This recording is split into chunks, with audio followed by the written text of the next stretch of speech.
Hi everyone, welcome to Vows Stories. Today's story is very emotional. Let's play. My fiancée never asked me to fight for her. Instead, she quietly started choosing someone else while expecting me to keep planning our future. I didn't argue or beg. I simply let every wedding plan continue exactly as she expected. Because the surprise waiting at the end wasn't for me. It was for her. The tuxedo fitting was scheduled for 2 o'clock, and I was early, the way I always was, standing outside Marchetti's on 5th Street with a garment bag slung over my shoulder and a coffee going cold in my other hand. Through the window, I could see my own reflection ghosted over the mannequins, a man who looked from the outside like he had everything arranged. Wedding in 6 weeks, venue booked, deposit paid, a woman he loved. What nobody could see was the phone in my pocket, and the message that had been sitting there since 6 that morning, glowing every time I unlocked the screen like it wanted to be read again and again until it finally became real. It was from Elena. Not a text to me. A text she'd meant to send to someone else and sent to me by mistake. The way people do when their thumb knows a name too well and their heart is somewhere it shouldn't be. Can't stop thinking about last night. Tell me you feel it too. 3 words that came after it undid something in my chest that I didn't know could still be undone. I love you. Not the words themselves. People say those words to friends, to family, in 100 harmless ways. It was the last night that did it. Elena had told me last night she was staying late at the clinic, that a colleague needed help closing out patient files before the holiday rush. I'd fallen asleep on the couch waiting for her, our wedding binder still open on the coffee table, tabbed and color-coded in her neat handwriting. Floral arrangements, seating charts. The song we'd chosen for our first dance, a song she used to hum while she cooked, off-key and happy, back when I still believed every hum meant she was thinking of me. I didn't call her. I didn't storm into the clinic and demand to know who Daniel was, though I already knew, the way you know a storm is coming before the sky turns, because your bones ache with the pressure of it. I'd seen his name in her phone before. A coworker, she'd said, new to the practice, needed help finding his footing. I'd shaken his hand once at a work function. Good handshake. Good smile. The kind of smile a woman apologizes for staring at. Instead, I sat in my car outside Marchetti's for 11 minutes, engine off, hands on the wheel like I was driving somewhere, going nowhere at all. And somewhere in those 11 minutes, something in me went quiet. Not broken. Quiet. There's a difference, though nobody tells you that until you're the one sitting in it. I could have confronted her. 6 weeks before our wedding, I could have thrown the binder. Across the room, could have demanded the truth. Could have watched her face crumble into whatever shape guilt takes when it's finally cornered. Some part of me, the part that still loved her, and that part was larger than I wanted to admit. Wanted to give her that chance, to see her fight for what we'd built, to watch her choose me, out loud, with her whole chest, the way I'd chosen her every day for 3 years. But that message hadn't been an accident of feeling. It had been an accident of thumbs. The feeling itself had clearly been there a long time, tucked somewhere she thought I'd never look, growing roots under a life she was still pretending to build with me. And you cannot beg a person into wanting you. I'd learned that once already, years ago, with someone else, and I'd sworn I would never again turn myself into a man on his knees in front of a closed door. So I walked into Marchetti's, and I got fitted for the tuxedo. I chose the tie she liked, the deep navy one, and told the tailor to take the jacket in 1/2 an inch at the waist, and I smiled when he said I'd clean up nicely for the big day. I went home and I told Elena the caterer had confirmed the menu. I helped her practice her vows out loud, twice, and told her they were beautiful, and meant it, because they were beautiful, beautifully written for a man she was already leaving behind. I let her keep planning a wedding I now understood was never going to be about me. Because somewhere in those 11 minutes in the car, an idea had started forming that felt less like revenge and more like clarity, the kind of clarity that only arrives when you finally stop asking a question you already know the answer to. If Elena wanted to keep walking toward an altar with someone else's name written underneath the one on the marriage license in her heart, then I was going to let her walk the entire distance, every step of it, every fitting, every tasting, every seating chart, all the way to the altar itself, because the wedding I was planning, and the wedding she thought she was attending were about to become two very different days. The weeks that followed taught me something about myself I hadn't known before. I was a very good actor. Not because I wanted to be, but because grief has a way of teaching you patience, and patience worn long enough starts to look like peace. Elena never suspected a thing. If anything, she seemed to relax around me more, not less, the way people do when they think they've gotten away with something. She started leaving her phone face down on the counter instead of carrying it into the bathroom. She hummed more. She'd come home from the clinic with her hair still smelling like someone else's cologne, and I'd kiss her on the forehead and ask how her day was, and she'd tell me about a difficult patient, never once mentioning the man whose name I now recognized in every late text notification she thought I didn't see. I want to be honest about something, because this story only means anything if I'm honest. There were nights I hated myself for staying silent. I'd lie awake next to her, listening to her breathe, and I'd think about the version of me that would wake her up and ask her to look me in the eye and tell me the truth. That version of me felt like the better man, the braver one. But I kept coming back to the same thought, over and over, turning it like a stone in my pocket until it wore smooth. I had spent 3 years being the man who fought for her. I fought for her when her mother was sick and she disappeared into herself for months. I fought for her when she doubted her career, when she doubted us, when her own father told her at Christmas that she was making a mistake marrying a man who didn't have ambition. I had never once needed her to ask me to fight. I did it because I loved her. She had never once had to ask me, and now I understood why. Somewhere along the way, she'd stopped needing me to. So instead of confronting her, I started paying closer attention. Not to catch her. I already had that. I started paying attention to why. I watched the way her face changed when her phone buzzed at dinner, a small, private smile she thought she was hiding.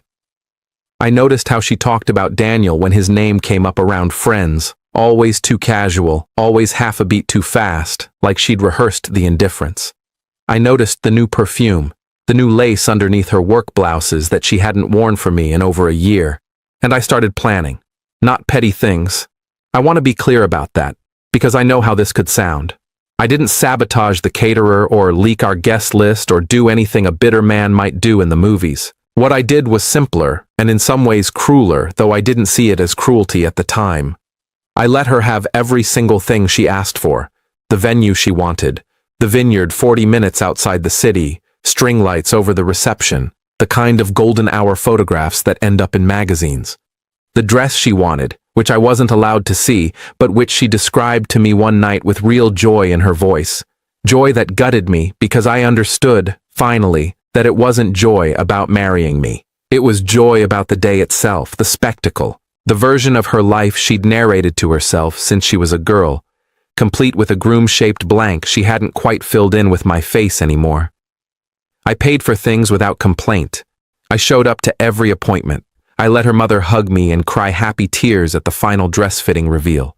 I wasn't there for that one, obviously, but Elena came home glowing and told me her mother had said I was the best thing that ever happened to her daughter, and I smiled and said something about being lucky, and went to the bathroom and sat on the edge of the tub for a long time afterward, running the water so she wouldn't hear anything through the door. The mystery, if you can call it that, wasn't whether she was seeing someone else. I knew that by week 2, when I finally let myself follow her instead of waiting for accidents. I saw her car outside Daniel's apartment building on a Tuesday. She'd told me she had a late shift. I sat across the street for 40 minutes, and when she came out, she was laughing at something on her phone, her hair different than when she'd left that morning, and I felt something in my chest that I can only describe as the sound of a door closing very quietly, somewhere far away, in a house I used to live in. The real mystery. The one I was still solving. The one I turned over every night while she slept beside me, unaware, was what I was going to do with all of it. What shape my silence was going to take when it finally spoke.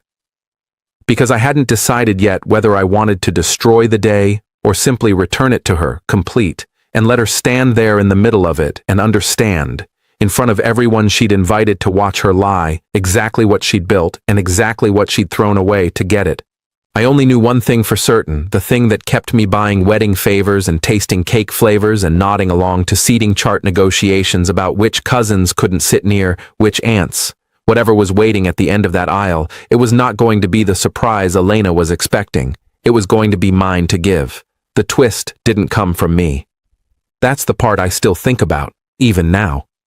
I had spent weeks building toward some version of a confrontation I controlled, a moment I would choose, on my terms, after everything I'd endured in silence. But real life doesn't usually hand you that kind of control. It hands you a phone call at 11:40 on a Thursday night, 4 weeks before the wedding, from a number you don't recognize. Her name was Priya. She introduced herself carefully, like someone stepping onto ice she wasn't sure would hold her weight, and told me she was Daniel's fiancée. I remember sitting down on the kitchen floor. Not the chair beside me. The floor. Because some news doesn't let your legs hold you up while you absorb it. And this was that kind of news. Daniel wasn't just someone Elena had been quietly falling for. He was engaged, had been for 8 months, to a woman who worked 3 floors up from Elena in the same hospital, who had found messages on his laptop while helping him back up his files for a work trip, and who had spent the last 2 weeks doing exactly what I had, watching, gathering, understanding, before she found the courage to call the other person living inside her fiancé's betrayal. We talked for almost 2 hours. Priya's voice would break and then steady itself, break and steady the whole call, and I recognized the rhythm because I'd been living inside it for a month. She told me things I didn't know, that Daniel had told Elena he was going to leave Priya after the wedding season, some vague promise about timing that made my stomach turn because I understood instantly what that meant. Elena wasn't the one he was leaving Priya for. Elena was a stop on the way to somewhere else, or maybe nowhere at all. Just a mirror he liked looking into because it made him feel wanted. And Elena didn't know about Priya. That was the twist I hadn't accounted for in any version of the ending I'd imagined. I had pictured Elena as the architect of the betrayal, cool and certain, choosing another man with clear eyes. But she wasn't the architect. She was collateral, the same as me. A person who had been made to feel chosen by someone who had never stopped choosing someone else the entire time. She had lied to me. She had absolutely, unforgivably lied to me. But she had also been lied to, in a mirror image so exact it was almost unbearable to sit with. I didn't feel triumphant hearing that. I want to be honest about that too. Some petty wounded part of me expected relief, the kind of relief you get when the person who hurt you turns out to be hurting too, proof that the universe still has some sense of balance. But mostly what I felt was grief, doubled. Grief for the life I'd built with a woman who'd stopped seeing it as real. Grief, unexpectedly, for her too, because I understood in that kitchen at midnight, sitting on tile that had gone cold under me, that Elena was about to lose something she didn't even know she'd already lost. Priya asked me what I was going to do. I didn't have an answer yet. She told me she was done. She'd already given Daniel back his ring, already told her family the wedding was off, already started rebuilding a version of her life that didn't have his name written into it. She asked gently, almost like she didn't want to push, whether I intended to keep pretending too, or whether there was a version of this where the truth came out before 2 more women walked down 2 more aisles toward the same lie. I told her I needed a few days. She understood. Before we hung up, she said something I haven't been able to shake since. He's very good at being wanted. He's not very good at wanting anyone back. I sat on that kitchen floor a long time after the call ended. Elena was asleep upstairs, the wedding binder open on her nightstand, a page marked with a sticky note reading "Ask Florist," about the extra peonies, 4 weeks out, dress ready, vows practiced, a man asleep in her bed who now knew everything, and a woman still asleep beside that knowledge, still believing she was the one holding all the cards. I thought about what I wanted the ending to look like, not revenge. I want to be careful with that word, because by that point, revenge felt too small, too petty for what I was actually grieving. I wanted truth.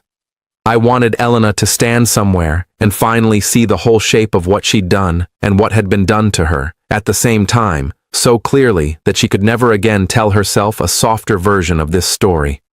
And I realized, sitting there, that I already knew exactly where that somewhere would be. It would be the altar. the one she'd planned down to the last peony, the one she thought she was walking toward for a life with me. Because the surprise waiting at the end was never going to be for me. It was going to be for her. The morning of the wedding was bright in that particular way October mornings sometimes are. Cold air, warm light, the kind of sky wedding photographers pray for. I stood in the groom's suite at the vineyard in my tuxedo, the navy tie knotted the way Elena liked it, and I watched my hands in the mirror to see if they were shaking. They weren't. That surprised me more than anything else that day. I had thought about 100 ways to do this. A note left on her seat, a private word before she walked down the aisle, pulling her aside the night before and ending it quietly, sparing everyone the spectacle. I decided against every gentle option, not out of cruelty, but because Elena had built an entire performance out of quiet, private choices. A whispered call here, a late shift there, a life narrated only to herself. She had never once had to answer for any of it in the light.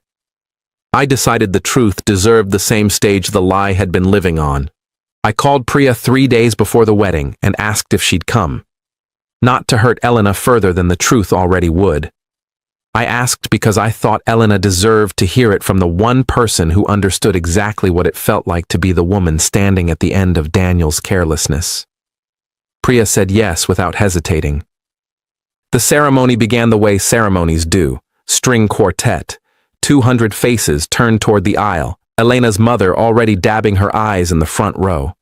Elena walked toward me in a dress I'd never seen, and for one unfair moment, I let myself remember why I'd fallen in love with her in the first place. She looked at me like I was the only person in that field of chairs. She was good at that. I understood now that being looked at like that hadn't meant what I once thought it meant. The officiant reached the part of the ceremony where he asks if anyone present has reason the couple should not be joined. It's a line everyone expects silence after, a formality. Nobody in that vineyard was prepared for me to be the one who broke it. I do, actually, I said. I have a reason. I won't pretend the next few minutes were easy to live through, and I won't perform them for you here in more detail than they deserve. I told Elena, gently and without theatrics, that I knew about Daniel. I told her I'd known for weeks. And then I asked Priya, standing near the back where she'd agreed to wait, to come forward. And I watched something in Elena's face fall away that I don't think ever fully returned. The belief that she had been the only one being lied to, that her choices had cost only me. There was no shouting. That surprised people more than anything, I think. Just Elena, standing in her wedding dress in front of everyone who loved her, understanding in real time that the story she'd been telling herself, about being wanted, about choosing, about control, had never once been true. She wasn't the woman who'd chosen someone else. She was the woman someone else had discarded, exactly the way she'd been prepared to discard me, and she hadn't even known it. I didn't stay to watch what came after. I'd said what needed saying. I turned, walked back down the aisle alone, and I remember the sound my shoes made against the aisle runner more clearly than almost anything else from that day. Steady, unhurried, the walk of a man who had already grieved this ending weeks before it arrived. People ask me sometimes now, over a year later, whether I regret waiting, whether I should have confronted her the morning I found that message, torn the wedding apart quietly, instead of letting it build to that field full of witnesses. I've turned that question over more times than I can count, the way I once turned that stone of silence in my pocket, and here is what I've come to understand. I didn't stay silent because I was weak, and I didn't let the wedding continue because I wanted to punish her. I stayed silent because I needed to see, clearly, without my own hope getting in the way, exactly what I was looking at. Love makes us generous with our doubts. It makes us build gentler explanations for the people we don't want to lose. If I had confronted her that first night, she would have found a way to make me doubt what I'd seen. She was good at that too, I learned. I needed the whole shape of the truth before I could trust my own eyes again. The lesson I carry now isn't about revenge, and it was never about winning. It's this: you cannot fight for someone who has already stopped choosing you, no matter how much of yourself you pour into the trying. The people worth keeping don't need to be caught to tell you the truth. And sometimes the most powerful thing you can do isn't to demand honesty from someone who's decided to withhold it.